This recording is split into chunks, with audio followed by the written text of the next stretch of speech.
लाहौर शिफ्का टेक्सला में बुजुर्ग खतून को थप्पड़ मारने के वाक़ये का सख्त नोटिस। कहा कि कानून नाफज करने वाला ही कानून तोड़ेगा तो कानून की कौन इज्जत करेगा। महर लियाकत की रिपोर्ट। कहा कि खिलाफे कानून कोई रवैया बर्दाश्त नहीं करूंगी। अमन अमान लाजम है, लेकिन शहरियों की इज्जत, उन्हें तौहीन से बचाना भी इतना ही जरूरी है। कानून के एहतराम के साथ इंसान और शहरी का एहतराम यकीनी बनाएं। सब कानून का एहतराम करें। इस्लाहात, जदीद आलात, टेक्नोलॉजी और तरबियत से पुलिस को आवामी खिदमत फोर्स बनाएंगे। खवातीन, बच्चों, अकलियतों पर तशद्दुद, रेप हमारी हुकूमत की रेड लाइन है।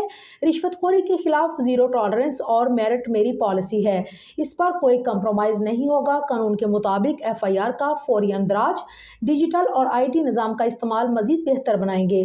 प्रोसिक्यूशन के निज़ाम की खामियां दूर करेंगे। इस मौका पर IG पंजाब डॉक्टर उस्मान अनवर ने अमन अमान के हवाले से उन्हें ब्रीफिंग दी।